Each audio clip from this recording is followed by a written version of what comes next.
Good day, everyone. I am Ms. Sarah Carino, and today I am going to discuss for the next topic, which is all about the sensation and perception. So let us start with the term sensation. What is sensation? This is a stimulation of sensory receptors and the transmission of sensory information to the central nervous system. It is located in sensory organs such as the eyes and ears. While when we talk about perception, it is the process by which sensations are organized into an inner representation of the world. This involves using that sensory information to form a meaningful pattern. So, from the given definition, sensation and perception are two separate processes that are very closely related.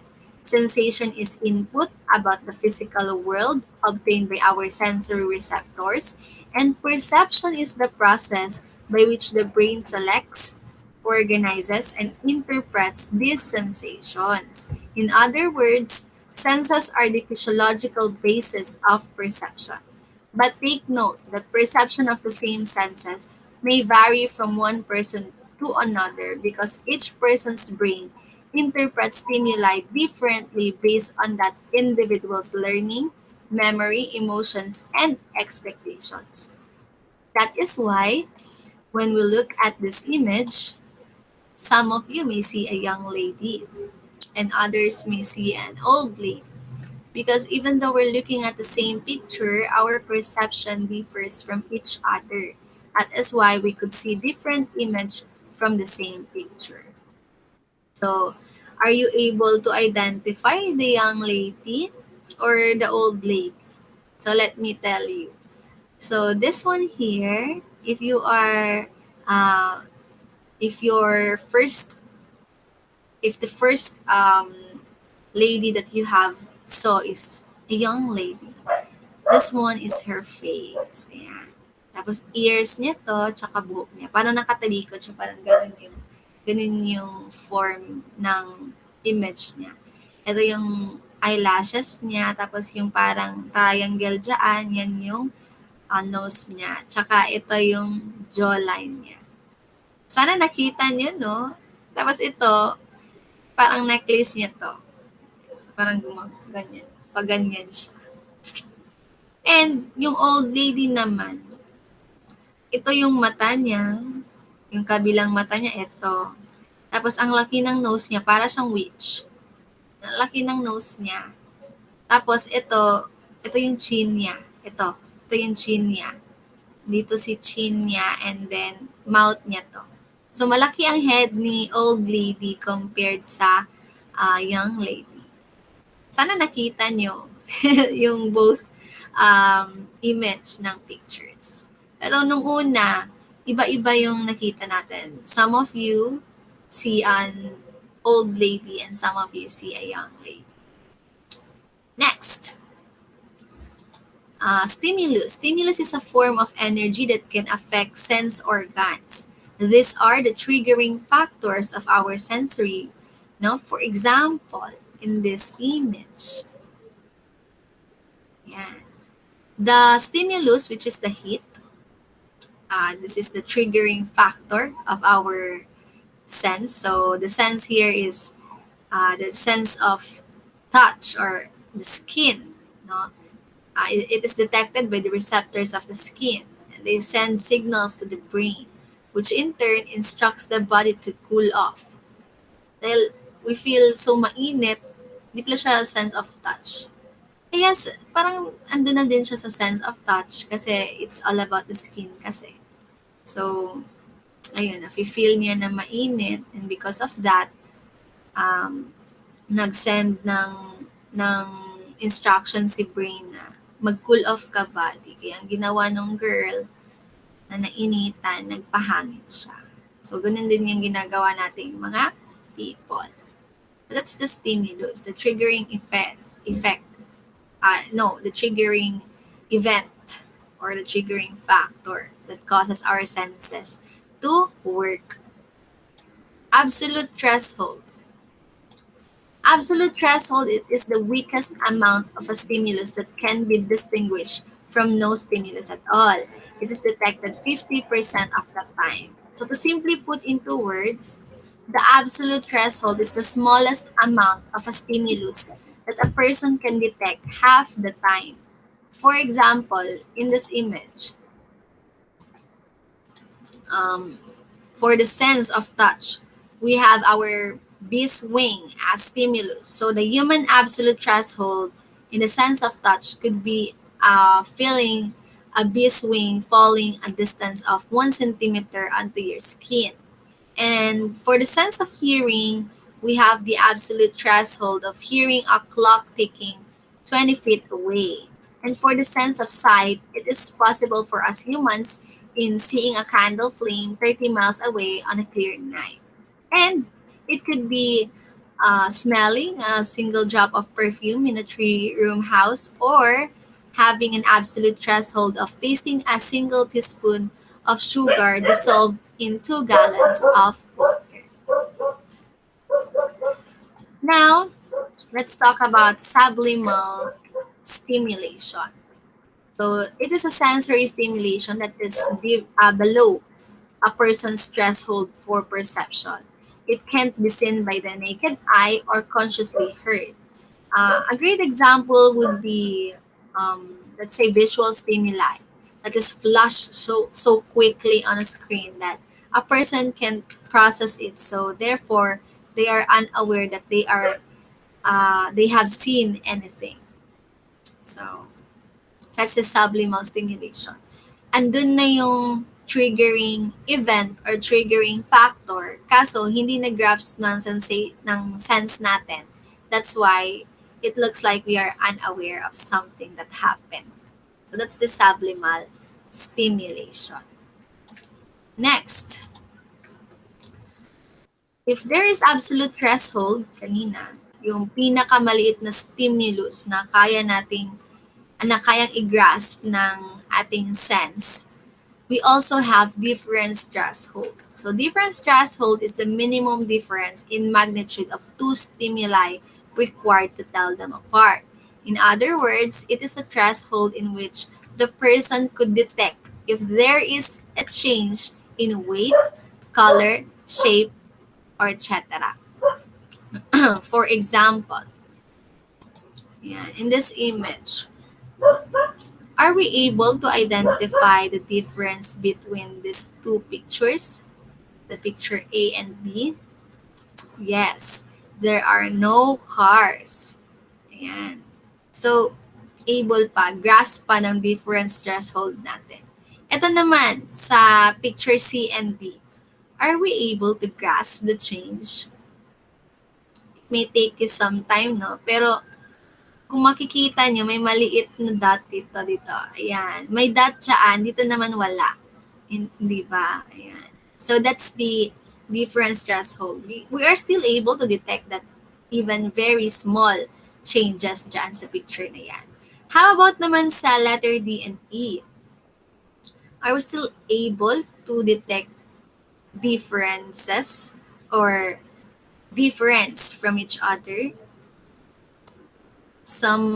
I don't know if one of you could detect, no? But for me, uh, my difference threshold cannot grasp na. It cannot grasp already the the difference of these two images. So, let me know if may nakita kayong difference dito sa dalawa. Kasi sa akin, wala na. Below na siya sa difference threshold ko. So, kung curious kayo, paano naman malalaman ate kung hanggang saan yung difference threshold ng isang tao? Let me discuss you about Weber's law. Kasi in Weber's law, it would help us identify uh, our difference threshold. Kung it measures kung saan or hanggang saan kaya nating ma-differentiate ang dalawang bagay or ma-detect yung change na nangyari sa isang bagay. So we have Timmy here. Let me give you an example. So Timmy can detect the difference between 25-pound bag of groceries and a 30-pound bag of groceries. Ang tanong, if he is helping another customer, which one of these bags would he able to differentiate by weight? Yan. Saan dito sa dalawa ang kayang ma-differentiate ni Timmy? Hindi alam ni Timmy ha na yung bag A is 2 pound and 3 pound siya. So, ang alam lang ni Timmy may dalawang bag. It is the pair A and the pair B. Yan. Tayo lang ang may alam ng details ng bags na yun. So, may 2 pounds and 3 pounds of bag groceries, and we also have 20 pound and 22 pounds bag of groceries. Ngayon, let's use the Weber's formula para malaman natin or for us to be able to solve the difference threshold of PME. So this is the Weber's law formula. This is the delta I. It represents the difference threshold. And this I represents the initial stimulus intensity. And K signifies that the proportion on the left side of the equation remains constant despite variations in the I term. So, ayan. Ito yung magiging difference threshold ni Timmy. Kahit pa paiba-ibahin yung ibibigay na given, ito at ito lang yung difference threshold ni Timmy. Kaya, let's solve sa kanyang threshold. First, we have the given, which is the 25 pound and 30 pound bag of groceries. First, let's get its J and D, the just noticeable difference.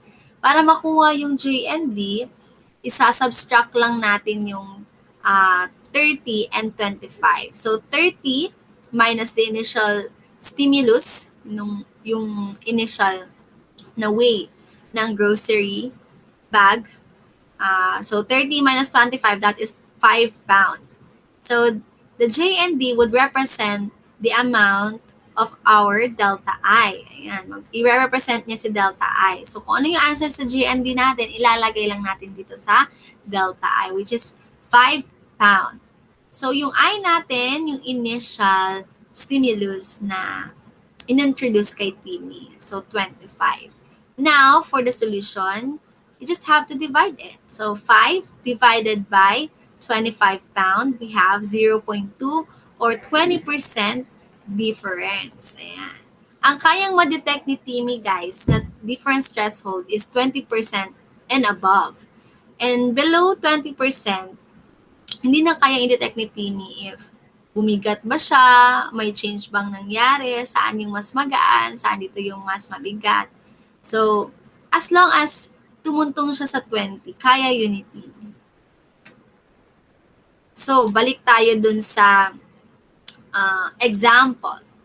So, yung tanong, no, hindi pala example, balik tayo sa tanong.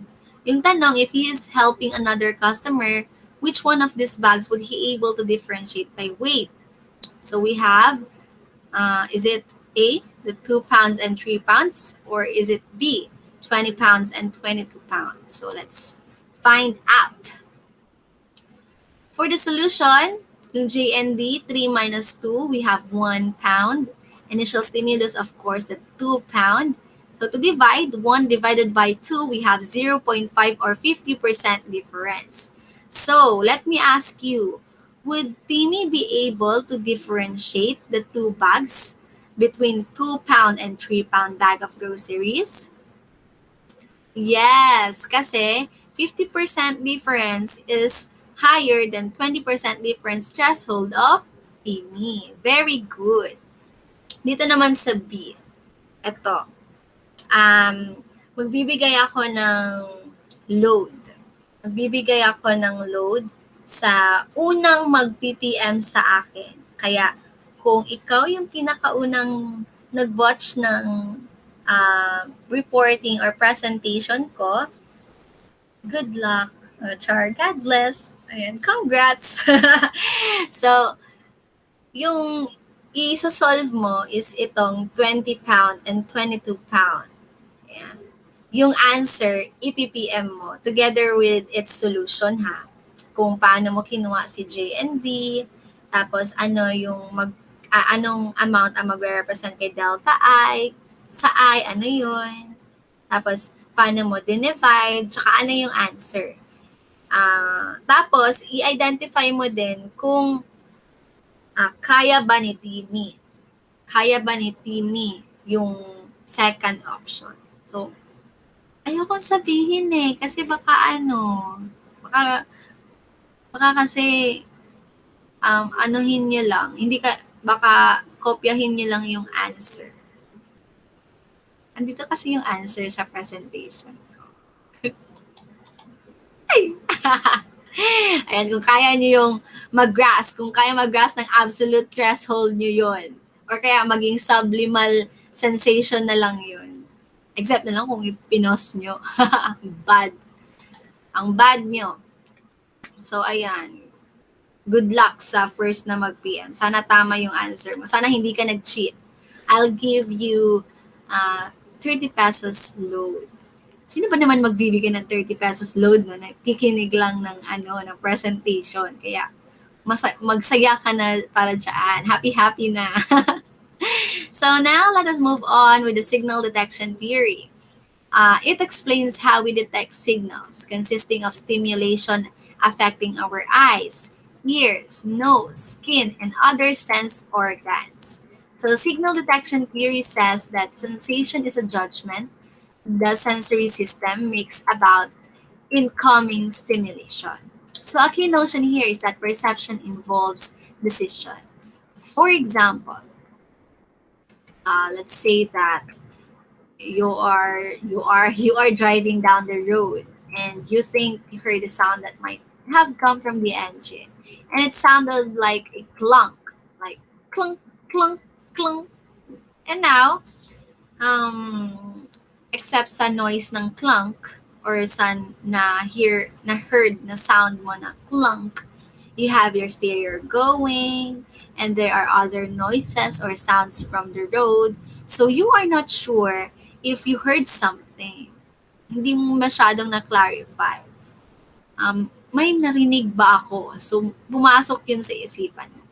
Now, let's say na may dalawang situation, no? The first situation is that your car is new.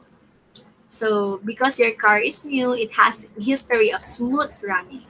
So, when you heard the clunk, you assume na, hindi naman yun galing sa engine ko kasi bago to. Ba't naman to masisira? Or ba't naman masisira agad? Kasi kahapon ko lang naman kahapon ko lang naman tong binili. And branded pa, brand new pa to. So, because of that situation or because of how you analyze the situation, you decided na wala kang narinig. Wala akong narinig. Wala yun, parang wala lang, siguro sa labas lang. So, you ignored it. The second situation, paano naman kung old yung car mo? No? So, let's say na you are driving an old car that has a history of spending nearly as much time in the shop as on the road. So, mas madaming time na nire-repair sa shop yung kotse mo. So, when you heard clunk sound, sigurado ka na agad na, galing yun sa engine. Baka may sira naman yung engine ko. So, you decided na may narinig ka, kaya pumunta ka sa shop para ipa-check up kung may problema talaga sa kotse mo. Or you did it on your own na. Check mo kung may problema ka. So what is important in this example is that even in this very basic sensory discrimination, there is a cognitive decision-making element that needs to be taken into account. Kasi minsan, no, what we detected is that it depends in our decision. Lalo na kapag i-decide mo ba na may nakita ka or wala, or may na smell ka or wala, or may na feel ka ba or wala. So that is the signal detection theory. Gets niya? Sana nag-gets. Next is the sensory adaptations. So from the word sensory adaptation, pag-adapt ng sensory. Yan. So it is the reduction in sensitivity to a stimulus after constant exposure to it. While sensory adaptation reduces our awareness of a constant stimulus, it helps free up our attention and resources to attend to other stimuli in the environment around us. All senses are believed to experience sensory adaptation. However, some experimental psychologists say that the sense of pain does not experience this phenomenon. For example, for the scent, let's talk about smokers. Smokers are not bothered by the smell of tobacco smoke the way non-smokers are, because smokers are used to the odor of the tobacco smoke. Their sensory receptors respond less to the stimuli because they experience it often other those non-smokers. Di ba? Parang para sa atin, ba't naman hindi mabaho para sa kanila yung sigarilyo, eh, ang baho-baho. Tapos para sa kanila, parang wala lang. So that's the reason. They are used to it.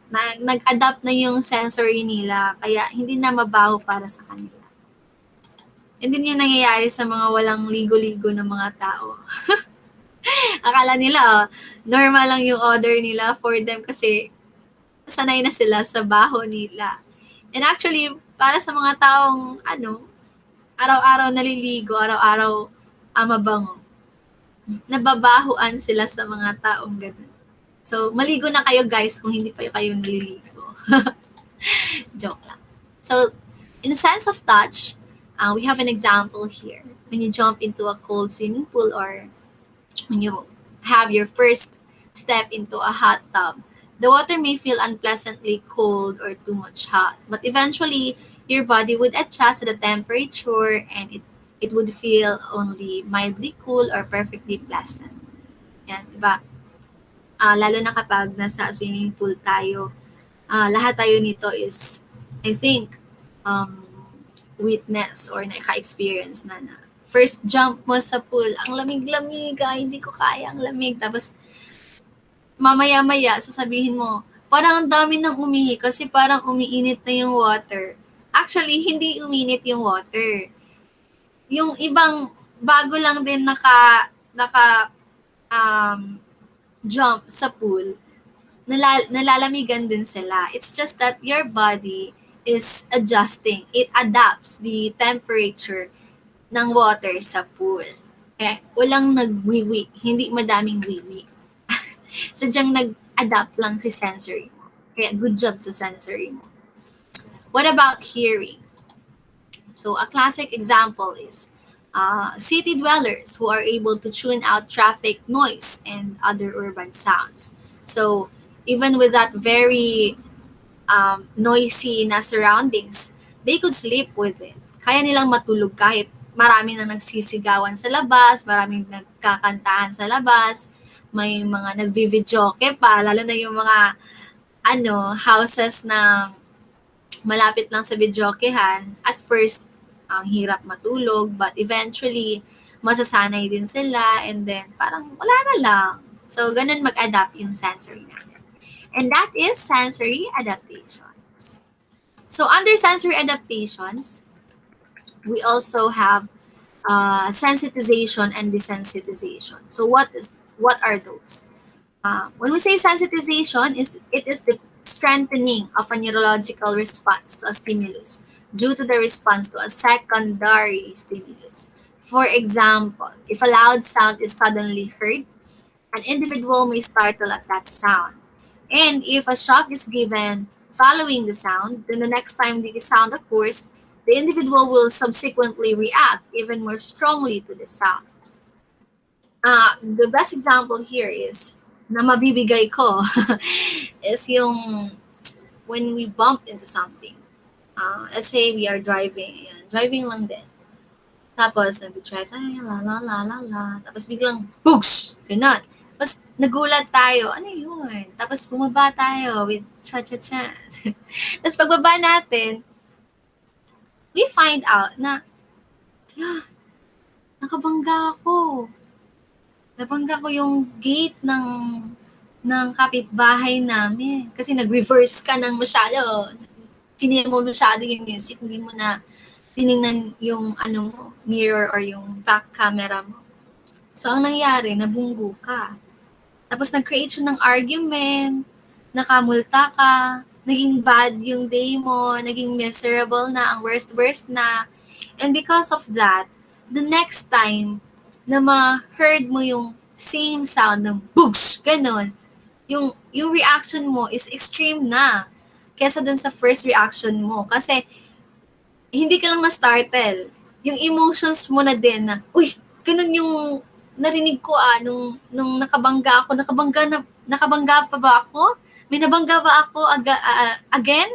So, ang mangyayari, because of the second stimulus no, na in-apply, matatakot ka na dun sa nag-i-increase na yung response mo. Kaya sinabing, sensitization, uh, it is when an individual's neurological response is increasing.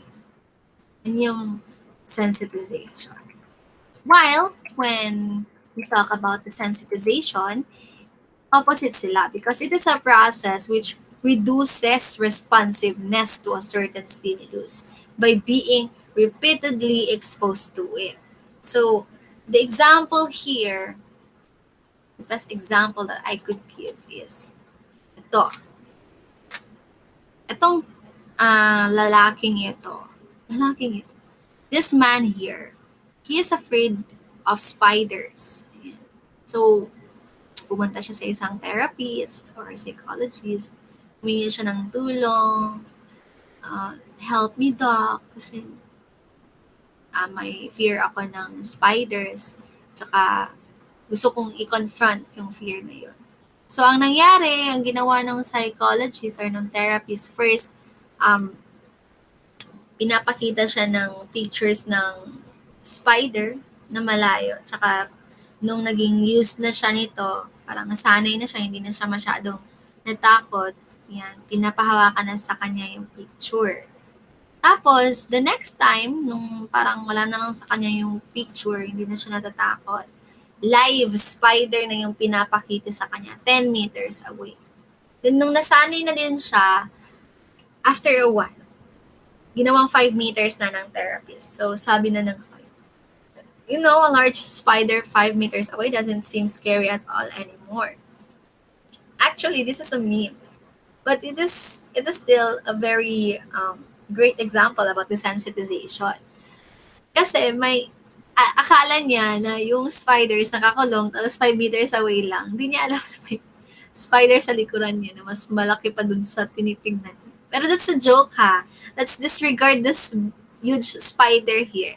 Let's just say na hindi na siya natakot dun sa paulit-ulit na stimulus na inintroduce sa kanya ng kanyang therapy. So, minsan yan yung therapy na binibigay dun sa mga taong may phobias or mga may anxiety. Gets? Sana nag-gets. Next, we have picture detectors.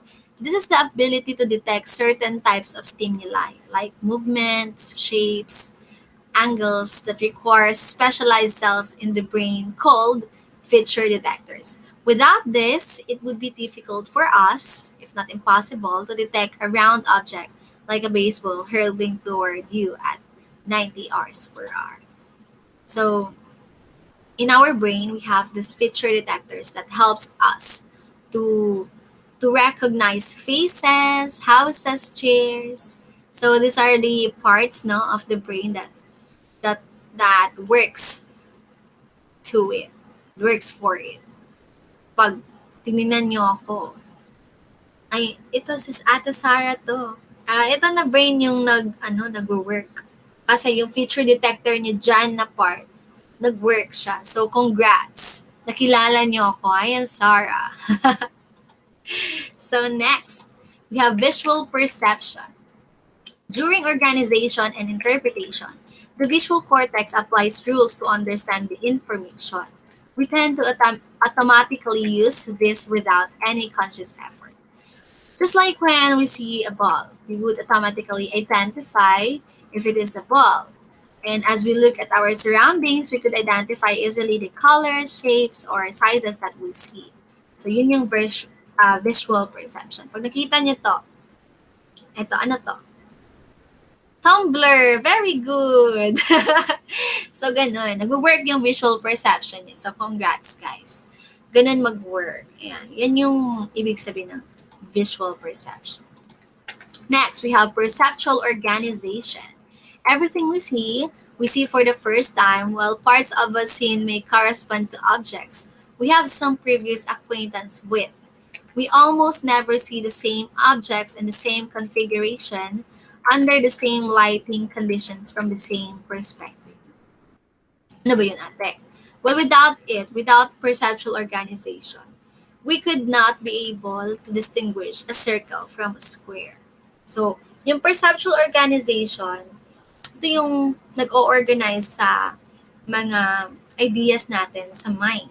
Example, when we say circle, ano ba yung organization ng circle sa mind mo? It is round. So, lahat ng round na makikita mo, sasabihin mo circle yan. Tapos lahat naman ng may four sides at four corners, sasabihin mo na square yan because that's how your perceptual organizes your ideas. So that is perceptual organization.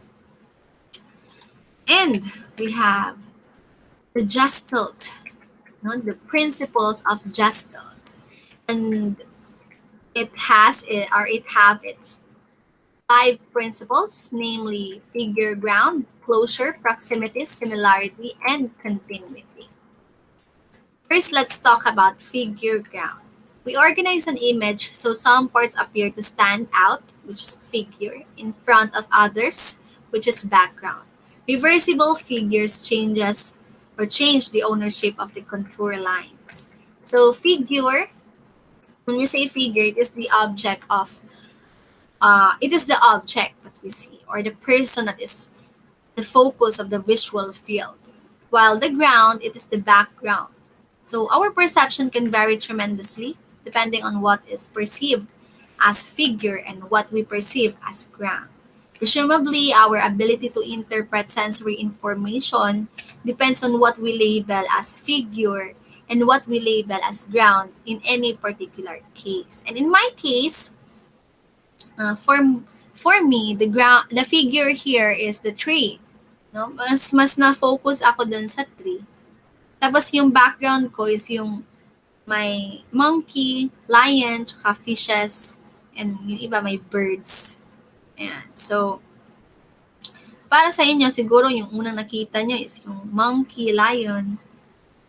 Yun yung figure nyo. Tapos kung maya-maya nyo nakita yung tree, si tree yung naging ground or background nyo. So, ganun. It varies, no? Kasi it depends on how we perceive. Now, closure. Closure. Our brains fill in the missing parts of a figure. The law of closure is the Gestalt law that states that if there is a break in the object, we perceive the object as continuing in a smooth pattern. Ayan. Tingnan natin yung image. Diba? It's a shoe. It's an image of a shoe. Tapos, dito sa part na to, wala tong line, guys. Incomplete yung pagkakadraw kay shoe. Pero, as you observe, your mind is trying to create an imaginary line here that forms the closure, the shoe completely. So that's how our mind works. That's how amazing our God has created. No? Next, we have proximity. The principle of proximity states that things that are close together appear to be more related than things that are spaced farther apart. Tingnan natin itong picture na to. Di ba na-notice natin itong closely placed na mga dots na to?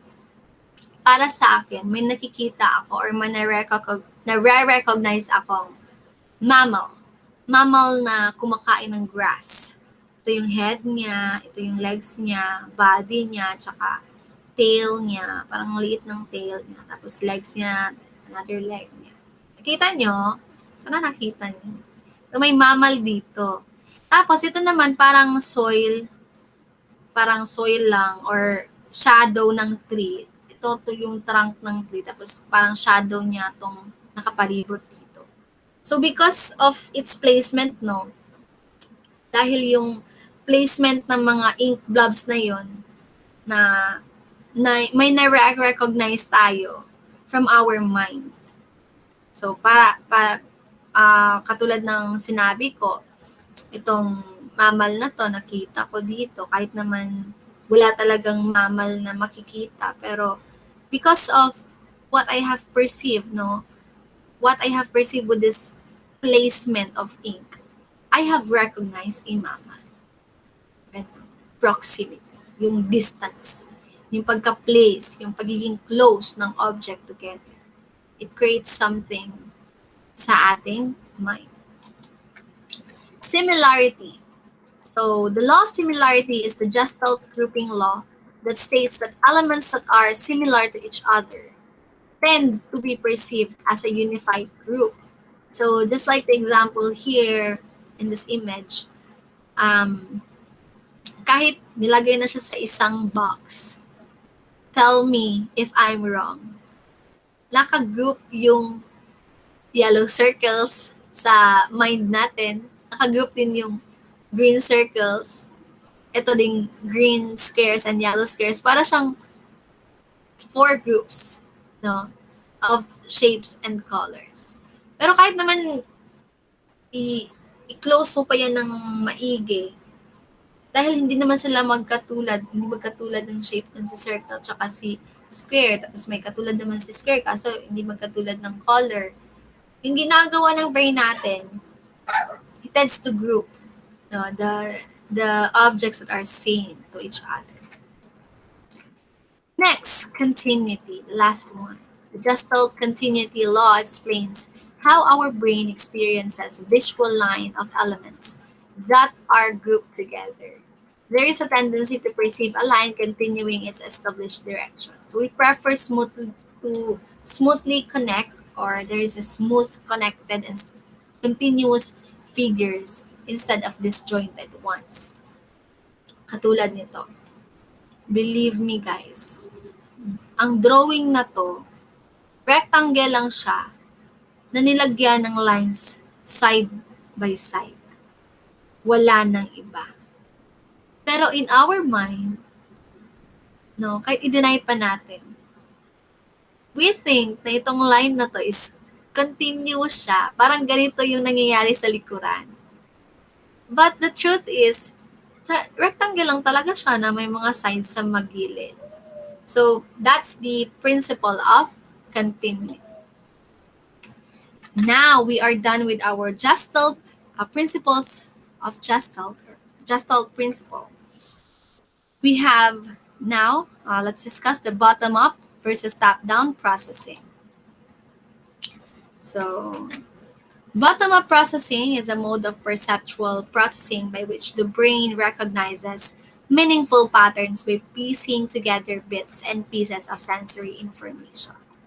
While the top-down processing is a mode of perceptual processing by which the brain identifies patterns as meaningful wholes rather than as piecemeal constructions. For example, may papakita ako. Ito. Ay, hindi nyo masyadong makita kasi may background. Ano nakikita niyo? May shapes, may colors. Siguro, hindi naman masyado nakikita yung texture. Pero may nakikita kayong different shades of colors and different shapes, di ba? Pero kapag ilalayo ko, ano yung nakita nyo? Merong, ayan, eagle siya. And actually guys, it's a painting. It's a painting of an eagle. So, dun sa binigay kong example, saan dun ang bottom-up processing? At saka saan naman dun top-down processing? Let me tell you, yung bottom-up dun is nung nilapit ko yung painting, nag-recognize kayo ng colors and shapes. Ayan. So, ginamit nyo yung sensory nyo, yung eyesight nyo, yung sense of sight nyo. So, yan yung bottom-up processing. When we use our sensory and then analyzes it and recognizes its color, shapes, and even its texture. And because of that, no, because of that, and after that, nung nilayo ko na, ayan, nakita niyo na to si Eagle. Nakita niyo na si Eagle. Tapos, na-recognize niya, it's a painting. Tapos, nung makita niya si Eagle, at nag-ask ako sa inyo ng, ano ba yung pumapasok sa isip mo kapag nakikita ka ng Eagle? Yung iba sasabihin, it's all about power. It's all about strength. No? Para sasabihin nila, it's all about freedom. Ah, dove pala yung freedom. So, nung nag-analyze ka na, ano bang magre-represent ng eagle? Doon mo na ginagamit yung top-down mo. Top-down processes. So, as when you use your learnings, your opinion, your experiences to the stimulus that have given, top-down processing is used. Yan. So, yun yung example ng top-down processing. So, again, ang bottom-up processing, ito yung when our sensory would receive a stimulus and then it would send signal to our brain, then our brain recognizes it. That's why we have ideas about what we have recognized. Doon naman sa top-down processing, we are using our opinions, learnings, and experiences to interpret the stimulus that is introduced. So, ganon. Next one. We have perceptual constancies. So, perceptual constancy refers to the tendency to perceive an object you are familiar with as having a constant shape, size, and brightness despite the stimuli changes that occur. So, to elaborate, let me first discuss about color constancy, different constancies. So, first, color constancy, we have perceive an object as having the same color even through lightning or lighting conditions changes its appearance. No, even though lighting conditions changes its appearance. So when we look at the cube, no, parang hindi naman nag-iba yung color. Pero kapag tingnan natin siya in detailed, yung yung blue dito, parang nag-green siya, tapos yung brown and red dito, nag-green din siya dito sa kabila. Dahil sa ating lighting condition. So, um, another example with that is kapag pumupunta tayo ng ibang bahay, tapos yung isang bahay na yon meron siyang kakaibang feel. So, let's say na yung may room siya na yung light is color blue. So, example, I am wearing white shirt, and then yung friend ko, she is wearing yellow shirt. Nung pumasok kami dun sa room na yon, nag-iba yung color ng shirts namin. Pero, for us, hindi kami masashock na, ba't nag-iba yung color ng shirt mo? Nag-iba ka, nagbihis ka, ba't hindi ko na napansin? Ganun. Hindi tayo makaka-react ng ganun kasi yung white shirt, we still perceived it as white. Diba? Constant white siya eh. Nakita ko siya, white yan kanina nang walang something effect sa lighting. So, nung pumasok tayo sa room, constantly white yung tinitignan ko na shirt niya. Kapag hahanapin ko siya inside the room, white pa rin yung color na nasa mind ko na hahanapin ko. Tapos yung yellow na shirt ng friend ko, yung yellow, pag nag-reflect yung blue sa kanya, parang magiging green. Pero sa mind ko, yung shirt na wini-wear ng friend ko, it's color yellow and it's not green. So constant siya yung color of what we have perceived it to be. It was constantly how we perceive it. Even the lighting changes its color or affects its color. Next one, we have the brightness constancy. So the tendency to perceive an object as being just as bright, even though lighting condition changes its intensity. So when we look at this board, no, this one, this gray box here represents A, and this one is the B. Kapag titignan niyo siya, saan yung mas light? Si B or si A? Sasabihin natin lahat si B. Diba? Kasi kahit naman may shadows dyan, constant na bright yung color ni box B.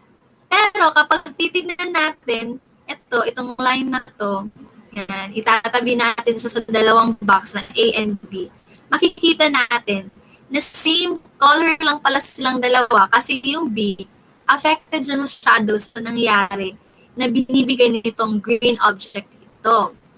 So, ang nangyayari, yung color ng A, same lang pala sila ng range ng color ng B. Pero, kapag tinitignan talaga natin, lalo na kapag wala tong line, ito lang na picture yung titignan natin. Pero kapag ito din, tignan mo lang ng pinakwik, makakasabi ka ng, oo nga, nag-constant nga yung brightness ng object. Kahit may shadow, constant white yung na-perceive ko. Kasi, that's how our brain works. It constantly perceived brightness. Kasi, ito na yung nakikita natin. So, we perceive na constant white yan. Alam ko na white yan. Diba? Next, shape constancy. The tendency to perceive an object as being the same shape, although the retinal image varies in shape as it rotates. Dali lang itong intindihin. So, this one here, alam natin na ang door, its shape is rectangle. Tapos, kapag ino-open yan, kahit parang line na lang yung pinapakita sa atin, guys, we constantly perceive it na rectangle to. Am I wrong?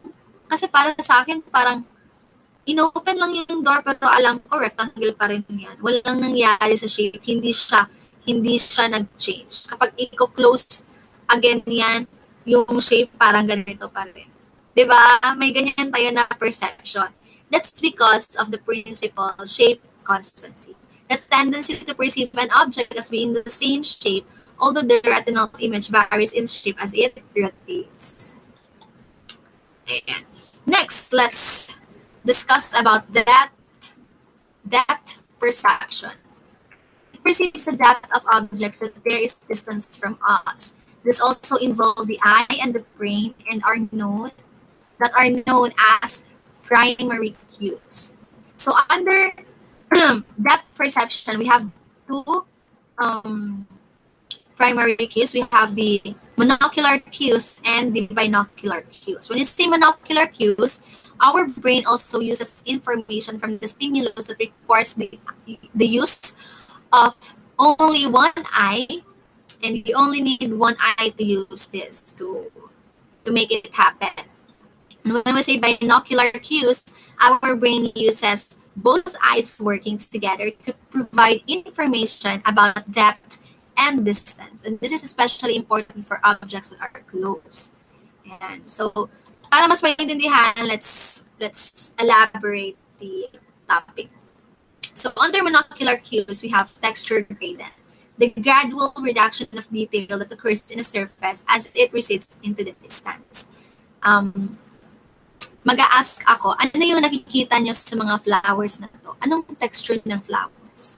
Di ba merong darker na violet, may lighter na violet, tapos parang smooth yung leaves niya, yung shape niya nakikita natin. detailed yung nakikita natin dito sa malapitan.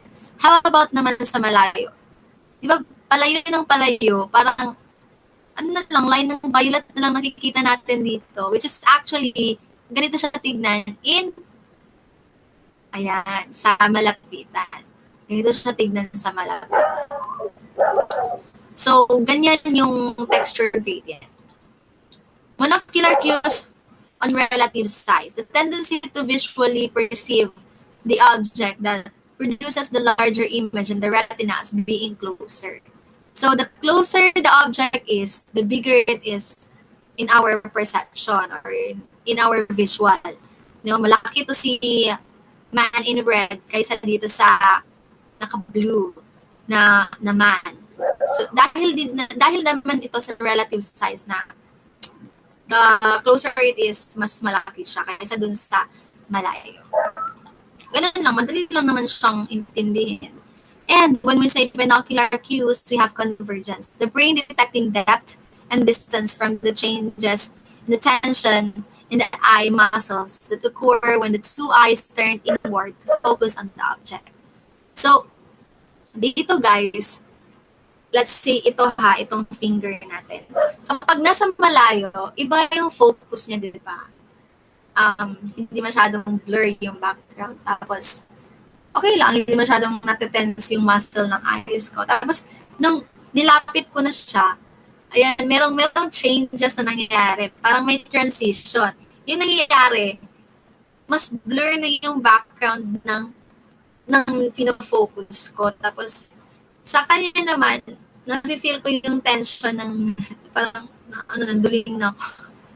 Nafe-feel ko yung tension ng muscle, eye muscle ko during focusing the object even closely. Next, the motion parallax under binocular cues.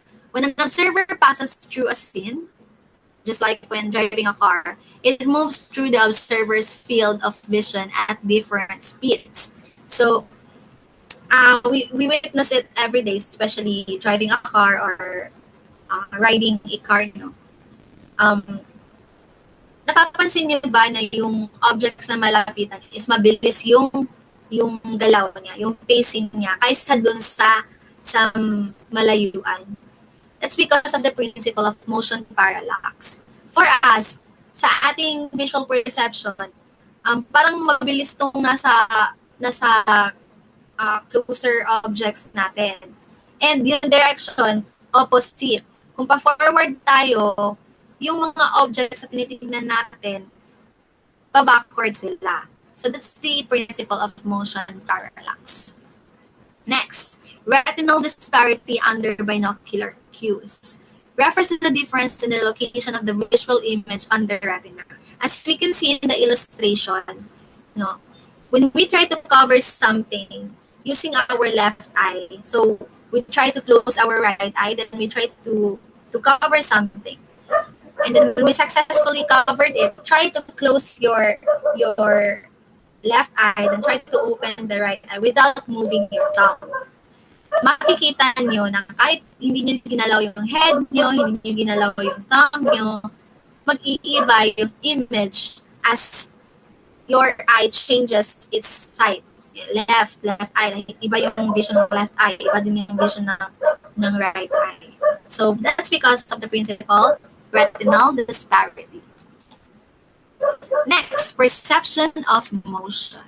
Motion perception is the process of inferring the speed and direction of elements in a scene based on visual, vestibular, and proprioceptive inputs.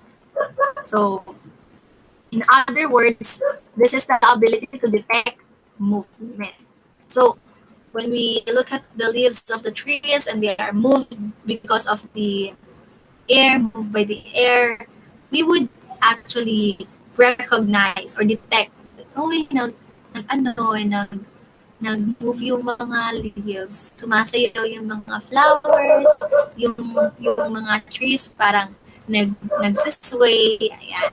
So, we are able to detect motion. So, that is perception of motion. Kinesthesis. It is a system for sensing the position and movement of individual body parts. Sensors in the um, muscles, tendons, and joints are continually providing our brain with information. So, kinesthesis are also known as kinesthesia. It is the perception of body movements. It involves being able to detect changes in body position and movements without relying on information from the five senses. So, basically, you are using your kinesthetic whenever you are involved in a physical activity such as walking, running, driving, dancing, swimming, and anything that requires body movement. So kapag ni-raise mo yung hand mo, hindi mo naman kailangan na may panlasa or may pang smell para ma-raise mo yung hand mo, di ba? Without the effort of five senses, ma-raise natin yung hand natin, makakalakad tayo, makakatakbo tayo, ano pa, makakasayaw tayo. Because that's the kinesthetic. It is the sense of when we move our body.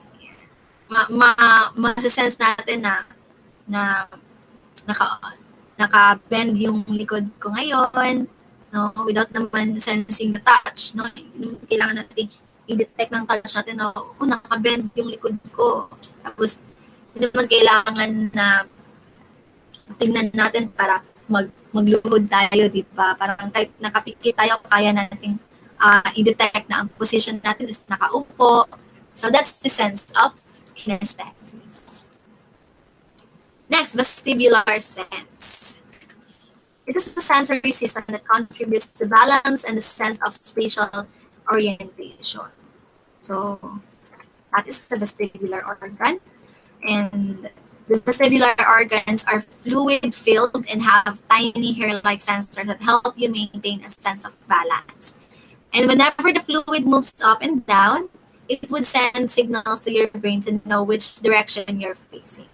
Kaya nga kapag nag-spin around tayo, tapos naapektuhan yung fluid sa loob ng ears natin, it creates dizziness or it creates imbalance no sa atin.